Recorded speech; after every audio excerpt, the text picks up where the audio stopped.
जय श्रीराम. श्री महाराजांनी साधकांना केलेले मार्गदर्शन आपण बघत होतो श्री बापूसाहेब मराठे यांनी सांगितलेल्या आठवणींमधून. तर आता बघूया. 31 सालची गोष्ट होती. कार्तिक महिन्यात मालाडला काकडा असे. जशी गोंदवलेला काकड आरती असे ना, तशी काकड आरती. अश्विन शुद्ध पौर्णिमा ते कार्तिक शुद्ध पौर्णिमा मालाडला चांगली 2.5-3 तास चालायची. तर त्यावर्षी काकड आरतीच्या समाप्तीला आटीव दूध करायचं ठरलं होतं. त्याकरता 2 हंडे दूध आणायचं. आपण मरीन लाईन्सला उतरून नागदेवीकडे जायला लागतो ना, तिथे दुधाचा लिलाव चालत असे. वसई वगैरे ठिकाणाहून हंडे यायचे आणि लिलावात दूध स्वस्तात मिळायचं आणि चांगलं असायचं. त्यामुळे तिथून 2 हंडे दूध आणायचं ठरलं. आपण घागरी घेऊन जायच्या आणि त्यात ते दूध ओतून घेऊन यायचं. असं असे. निम्म्या किमतीत दूध मिळत असे. असं ते आणायचं ठरलेलं असताना हिंदू मुसलमानांचा दंगा उसळला. त्यावेळी ते दंगे वारंवार उसळत, कारण ब्रिटिश लोकच ते स्पॉन्सर करीत असत, आपलं राज्य कायम टिकावं म्हणून. मग अशा दंग्यात हंडे आणायचे कसे असा प्रश्न आला. माझं भाग्य असं की मला महाराजांनी बोलावून घेतलं आणि म्हणाले, सोन्या बापू, दूध आणावं पण दूध घ्यावं. घागरी भराव्या आणि तसंच्या तसं दूध आणावं पण दूध घ्यावं. घागरी भराव्या आणि तसंच्या तसं स्टेशनवर येऊन लगेच इकडे निघून यावं. आता प्रश्न असा होता की मी वडिलांचा एकुलता एक होतो. अशा मुलाला अशा दंग्यात पाठवणं एक धाडसच होतं. कारण दंग्यात काही होऊ शकतं नाही का?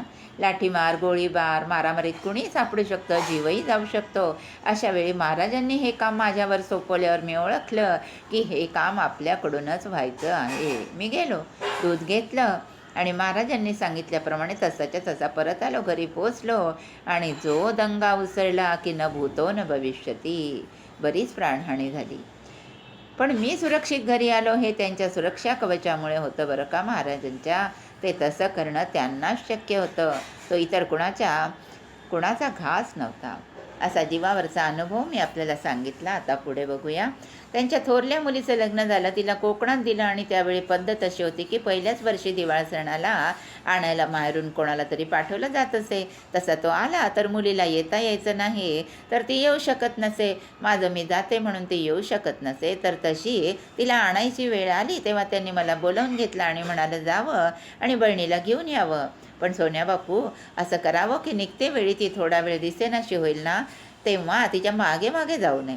आता मी त्यावेळी लहान होतो, मला काही त्याचा अर्थ कळला नाही. आत्ता कळतो, पण त्यावेळी कळत नव्हता. ती नवऱ्याचा निरोप घ्यायला जाणार आणि मला हे सांगितलेलं नाही, तर मी तिच्या मागे मागे जाणार की नाही हे अगोदरच ओळखून त्या सेवेने मला सूचना देऊन ठेवली. सूचना सांगितल्याप्रमाणे जाऊन मी तिला घेऊन आलो आणि निघण्यापूर्वी थोडा वेळ ती बरोबर गायब झाली, दिसेनाशी झाली. मी स्वस्थच राहिलो.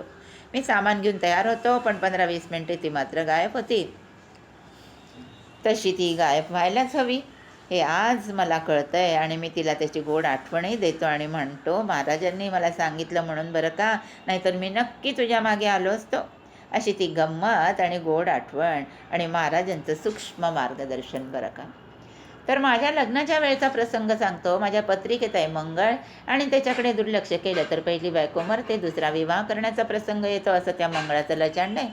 त्यामुळे वडील पत्रिका हटकून पाहायचं आणि तिची पत्रिका जुळायची. ती मुलगी काळी असायची आणि काळी मुलगी तर वडिलांना आवडायची नाही, नकोच होती त्यांना गोऱ्याचं भयंकर वेड. त्यामुळे पत्रिका जुळेल अशी गोरी मुलगी मिळणं अवघडच झालं.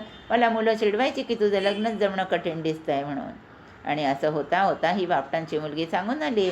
तेव्हा वडिलांनी महाराजांच्या कानावर घातलं की अशी मुलगी सांगून आले आणि आमचा विचार चालला आहे म्हणून. यावर महाराज म्हणाले की आता मुली पाहणंच बंद करावं आणि थांबवावं आणि त्यांच्याकडून उत्तराची वाट पाहावी. त्यांच्याकडून नाही आलं तर मुली पाहाव्या, असं महाराजांनी सांगितल्यावर ते स्पष्टपणे सांगितलं नाही तर खुबीनं सांगितलं की बापटांकडून नाही आलं तरच मुली पाहाव्या, नाहीतर मुली पाहू नयेत. त्याप्रमाणे त्यांच्याकडून होकार येऊन ठरलं. मग महाराजांनी बापटांना काय सांगितलं, बाबूराव, हा योग घडवून आणावा, कारण यामुळे पारमार्थिक कल्याण होईल, पण प्रापंचिक कल्याण तरी होईल. त्यावेळी या प्रापंचिक कल्याणाचा अर्थ नाही कळला. पारमार्थिक कल्याण समजू शकत होतो की बाबूराव जे त्यावेळेपर्यंत साधनेच्या मार्गात नव्हते ते या मार्गात आले, पण प्रापंचिक कल्याण हे ज्यावेळी कळलं ना, कळलं नाही, ते नंतर कळलं. ते असं होतं की सर्वात थोरली आणि तिच्या पाठीवर 5 भावंडं होती. त्या सर्वांचं शिक्षण माझ्या वडिलांनी केलं. मॅट्रिकपर्यंत शिकवलं. फटाफट मुलं पास झाली. त्यावेळी मॅट्रिक पास होण्याला विशेष महत्त्व होतं. ती सगळी आजही ते स्मरतात की काका नसते तर आमचं शिक्षण झालंच नसतं. कारण बाबूरावांची त्यावेळी गरिबी परिस्थिती. आमचं लग्न झालं आणि ते कुटुंबात सगळं वर आलं बरं का. आणि त्यावेळी महाराजांनी आणखी एक गोष्ट सांगितली. म्हणाले, बाबूराव, ऐहिक कल्याण झालं तरी देवाला मात्र विसरू नये. कारण पुष्कळ वेळा काय होतं की ऐहिक कल्याण झालं की माणूस देवाला विसरतो. म्हणून ती सूचना केली त्यांनी. आता दुसरा प्रसंग सांगतो. आमचं लग्न ठरलं गोवर्धन कार्यालयात. 1936 साली आमचं लग्न झालं. त्यावेळी अशी पद्धत होती की सीमांत पूजनाच्या वेळी वधूपित्याने भावी वराला हातावर साखर द्यायची असते. त्याप्रमाणे मी सीमांत पूजनाला बसलो आणि बाबूराव बापटांनी माझ्या हातावर साखर दिली. चांगली चमचाभर साखर बरं का माझ्या हातावर ठेवली आणि मी तोंडात टाकली.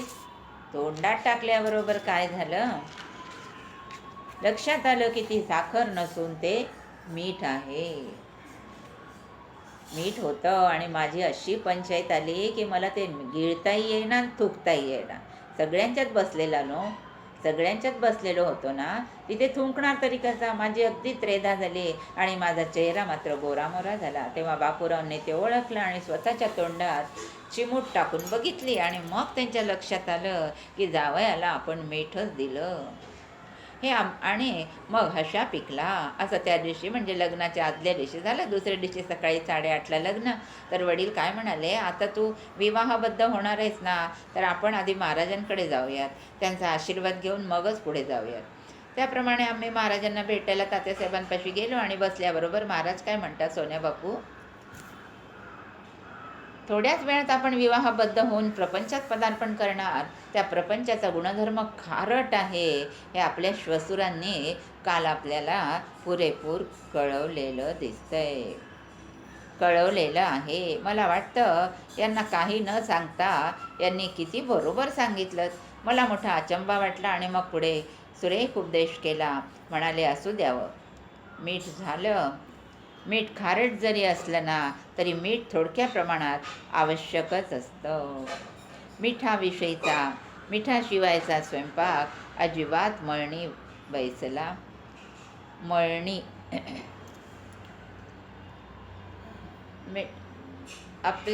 मिठाशिवायचा स्वयंपाक अजिबात अळणी बेचव होतो. तो काही आपल्याला चालत नाही.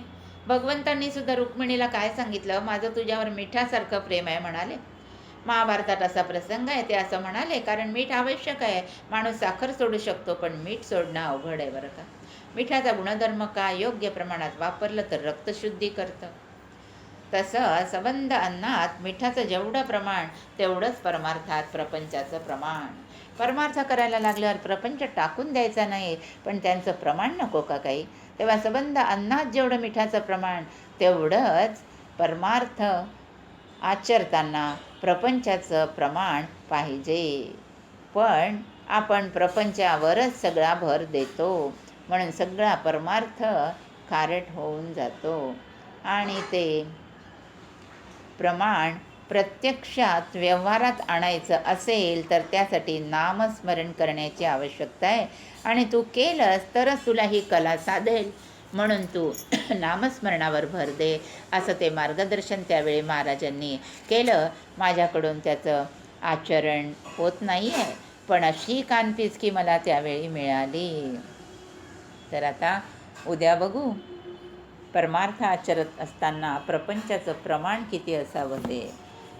जय जय रघुवीर समर्थ. श्री अनंतकोटी ब्रह्मांड नायक राजाधिराज सच्चिदानंद सद्गुरु श्री ब्रह्मचैतन्य महाराज की जय. श्री ब्रह्मानंद महाराज की जय. जय जय रघुवीर समर्थ.